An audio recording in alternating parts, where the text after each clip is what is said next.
All right, so welcome to Vhannah's Corner, everybody. Peace, I man. have my cousin on Rojo, and we're gonna talk about being vegan and that lifestyle. So I want to get into it. So how long have you been vegan, and why did you choose to be vegan? So without saying my age, because we grow young, I over like okay. over 20 years. Okay, hmm wow. I never even realized he was vegan that long. Yeah. Okay. So why did you make that choice? Lifestyle changes. Okay. First and foremost, my grandparents, salute to my grandmother, grandfather. I was very intuitive to their lifestyle. Okay. And when my grandfather passed away with prostate, my grandmother with a heart attack, it kind of put me on a conscious path when it comes to eating. Okay. And I know the difference. They're from Panama, so the different lifestyle of eating food out there compared to the American lifestyle, the Monsanto seeds and all that. I noticed that it was a difference in the eating and the condition that they were in. That's true. So, I used to hear that too, though. That was interesting. My dad used to tell me about like grease that they would use as gravy, and I didn't even realize that like as a kid that like okay, grease really probably shouldn't be gravy. It's probably doing terrible things to our insides, but that was what they were accustomed to. So yeah, no, I can feel you with that. So then I'm curious then from when you were younger. So you say you've been doing this for 20 years. So do you feel a big like shift as the time has gone along? Like do not only physically but mentally, do you feel like there has been a shift with you going vegan? definitely, definitely, Okay, and like spiritually wise, like do you definitely. feel more like aligned or like balanced with now getting It's a vegan? lifestyle. That's why I tell people like if you go into it for a season, you can go into it for a season and a reason, but it's a lifestyle. Okay, It's a mental change. So you're not gonna be thinking the same like others. that's true. Now, because remember, Okay, if you're talking about eating holistic, organic, natural, are you gonna think that way? Spiritually too. Are you gonna move in the spirit of things? okay, This is what we talk about, not eating dead food, eating live food. So we stay active live. Our minds stay active live, spiritually, physically. So when we talk about those three components, mind, body, and spirit, that align with that liberty of being a wellness warrior. That's what we call it. okay. Make sure our mind is well, our body is well, our physical is well.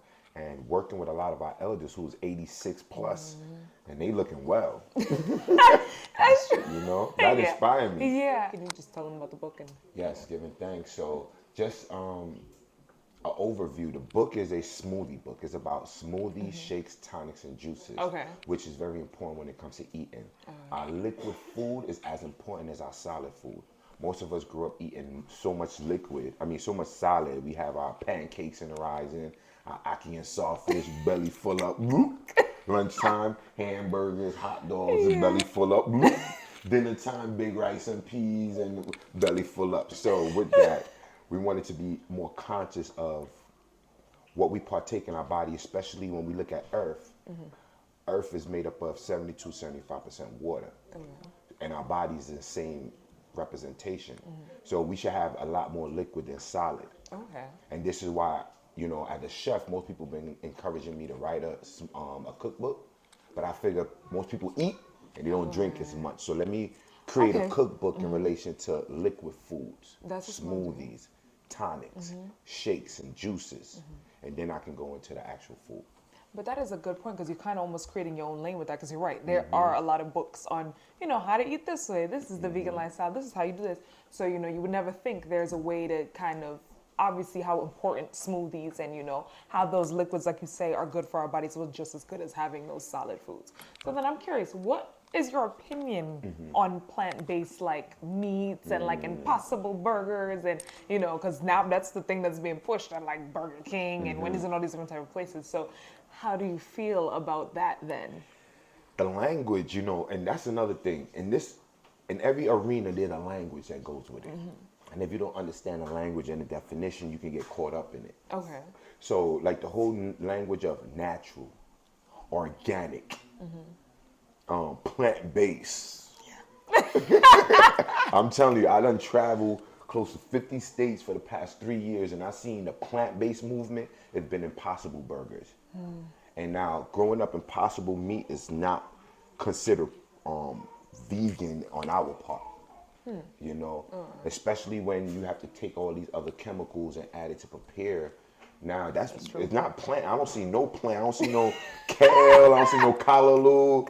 I don't see no plant in a plant-based burger. That's what I'm just like, it looks like meat. There's a language. Yeah, okay, so I never thought about it that way. To catch the attention. It's the same reason why the color codes. When I prepare food, I always talk about having your food have color. Okay. Because the color represents the chakras in the body, from the crown chakra to the lowest chakra. And these people, when they advertise, they know that. So when you see the arch and the M and the colors, it attracts. We have children. But now when you see that apple, that golden apple, do you feel that same way? Okay. That's a good one. I can tell you as a kid, I did. I saw them golden arches. It was like, Mickey D's. Like, and right, we put these in our brains and like, we're kind of trained with this stuff. So I could definitely understand, you start salivating in your head, like, oh, you see the colors, you hear the golden M's. So I never thought about that way. My sister, she's vegetarian and she kind of is trying this vegan thing, and she has gotten like the whole family into having vegan pizza. So we were like having cauliflower, and I was like, it was interesting because I'm like, we looked at it and I'm looking at it, I'm like, this looks like meat. Are we sure it's not meat? And then when I took a bite, I was like, oh, this is like veggies. Like this is crazy, because I'm thinking, I'm looking at it, I'm like, nah, this looks like meat. I'm about to think, no, I'm like, and I was down in that pizza, guys. It was mad good. But yeah, no, I didn't think about that with the certain colors of things and, what we see and, kind of what we with the chakras. And one thing I just want to acknowledge, especially to the audience, my book had the alkaline food chart in the back. Okay. What I had done in preparation for preparing the cookbook, we have the smoothies, shakes, tonics, and juices. We show you when you go to these juice bars how to combine the juices. Again, same thing with the food. The combination will give off a reaction if it's not combined right. So you don't want to throw watermelon, grapes, cantaloupe, orange, and papaya all together with celery and kale. That's a leaky gut. Okay. So my book actually breaks down the different levels of fruits, from the alkaline fruits to the acidic fruits, and which ones to combine. And then in the end of the book, I have the alkaline food chart. Now the alkaline food chart breaks down all the alkaline foods. What are the alkaline greens? Kale. What are the alkaline fruits? Salute to the soursop. We talk about that. What are the alkaline teas? Sea moss, dandelion, which grow wild. What are the alkaline salty flavor? We have seaweed. We have pink Himalayan sea salt, which is help to mineralize. What are the alkaline seasoning? We have African bird pepper, which is cayenne pepper. You could put that under the person's tongue who is in a coma and resurrect the dead. All right. What is the alkaline oils? We have avocado oil. So we break down in the book all the alkaline foods, so when it's time to eat, we know what to eat. I didn't even realize so many tools with that as well. You just see greens and it's like, all right, greens. Like, I'm trying to be healthy because the doctor said to eat better, but I didn't know those type of things, all kind of align with us and what helps us exactly. Right. So then that is kind of what I'm curious with your actual health. Do you feel like being vegan now has not that you could just jump off a building or something, but do you feel more like, well, you always have had energy since I was a kid. Definitely. Okay. I definitely don't look my age. I definitely don't feel it. Okay. Mentally, I'm more engaged. Okay. Physically, I could keep up with the young ones. I'm always engaged with the young ones. Spiritually, just being in the spirit of things to create. And this is when you take on this type of lifestyle, you would be inspired all the time. Okay. You don't need no one to inspire you. The food is electrical. So you get up with that electrical shock like, man, I need to create this next book. You're in the spirit of things to inspire others. And that's another thing with this lifestyle. If you're vegan, healthy, and holistic, all these concepts, and you're not sharing it with those around you, those who love, one of the themes that we have since our Orlando, Florida trip is love yourself. 50 ways of how we can practice loving ourselves. Okay. And through loving ourselves, it's what we eat and what we feed each other and what we drink. Right now, I'm drinking alkaline water. right? And the yoga, we just finished off our meditation before we did this session. All these practices is practicing how we love ourselves.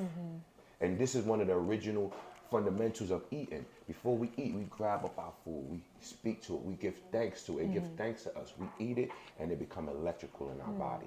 So that kind of also, okay, so this goes into my last question then, because I'm curious, you can tell them about the powerful pioneers and how do you encourage them to live that holistic lifestyle? Because you selling meat and I'm not a vegan, I like meat. So I feel like, how do you encourage them to, like you said, you're supposed to kind of be one with your food. You're putting these things into your body. You are what you eat. We all have heard that saying many times. So how do you find ways to encourage them? And you could, again, tell them about the powerful pioneers and, how you've helped the community and stuff. So, tell them a little bit. Giving thanks. So, powerful pioneers. And one of the ways I help my people, I created an organization called Powerful Pioneers. It's a resource center. So we provide resources, services, and the network. We have over 100 plus network of family businesses globally. So with that, we have holistic doctors we work with. We have shamans. We have technology specialists. I have the icteric here and beamer machine. Like, we take this to a whole nother level. We have holistic doctors we work with. In the past, I worked with some of the top names representative. Salute to Queen, salute to Queen of Ford, Dr. Sabi, Dr. Layla Africa, rest in power. One of my goals was to bring these elders together and create a conglomerate of wellness representatives nationwide. And, Universe allowed me to do this in my time with some of these elders within my cipher. So one of the ways how we convey our message through education. We do educational service. We work with the schools. We have a curriculum called the Alkaline Lifestyle and Raw Food Certification. So we give them the knowledge on it, and then we show them how to do it. Okay. We demonstrate. So we do a lot of events where we demonstrate and show them how to change your water pH, how to raise the pH in the water. You don't need all these machines. You just need certain science, and you can activate your water. Educate, demonstrate. We showcase. I'm an artist too. So when we do shows and I perform, oh yes, we giving out Breath of Life. We giving out CMOS tonic. With no more, just giving out these things to hurt our people, but we want to raise the frequency. So education, demonstration, showcasing, and presenting. And when we do those four, everything else sells itself. I love that. That is so beautiful. No, it really is. And I'm really happy that you came on and talked about this. This is something different that, many people don't hear about this stuff, or, they're not very in tune with what's going on with, people that practice, or not say practice, but have that lifestyle of being a vegan and how it kind of is a balance with things. It's not just what you're eating, but there's so much more to it. So thank you, Rojo. Thank you. And I'm going to say this, stay tuned. We got some powerhouse coming on this show. Powerhouse.